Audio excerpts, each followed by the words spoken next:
forest loomed ahead, a dark curtain against the dusk sky.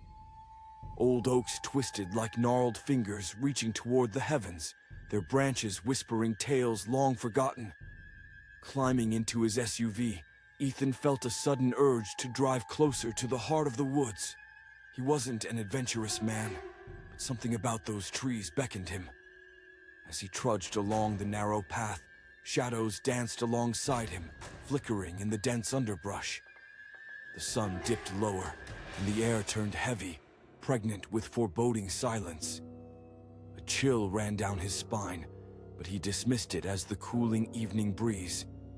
After several minutes of walking, he stumbled upon an old cabin, shackled by time and overgrown ivy. The windows were obscured by grime, yet a flicker of candlelight flickered inside. Curiosity tugged at him, pulling him toward the door, creaking on its rusted hinges like an old man's brittle joints. Inside, the air was thick with dust, memories suspended like cobwebs. The floorboards creaked beneath his weight. On the wall hung a series of photographs, faded black and white images capturing nightmarish moments. Figures blurred and twisted, their eyes void, mouths gaping as if caught in shrieks of despair. Each image felt alive, a scream frozen in time. Ethan's breath quickened, a primal sense of being watched crawling over his skin. He turned to leave, but froze. At the far end of the room stood a mirror, its surface dark and cracked, reflecting only shadows. Something stirred within. He stepped closer, drawn by an unseen force.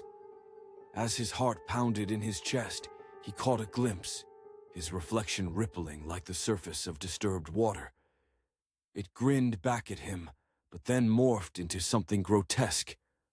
Fangs elongated, eyes gleamed with malice. Laughter neither his nor human echoed from the depths of that glass prison. Fear surged through him, a venom coursing through his veins. He stumbled back, tripping over the journal that lay on the floor. Its pages flickered open, revealing scribbled horrors, prayers mixed with curses. Words like, "They come for you," and "Never break the glass," screamed from the paper. A realization dawned, heavy and chilling. Around him, the chilling whispers grew louder, voices mixing in a chaotic chorus. The wooden beams of the cabin groaned, as if the house itself were alive, a predator waiting to strike. Ethan's eyes darted back to the mirror, where his reflection was no longer there. Instead, he saw shadows moving behind him.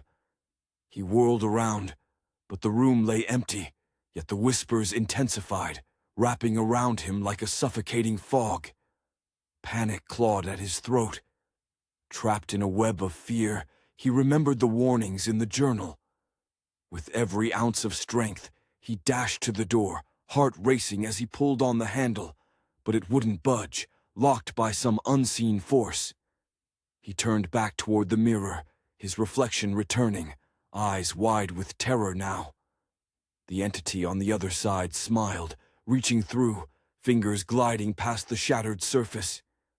Ethan backed away, but the room closed in, shadows inching toward him, tightening their grasp. Finally, the door creaked open, revealing the darkened woods beyond. With a surge of adrenaline, he bolted outside, gasping for breath, glancing back at the cabin.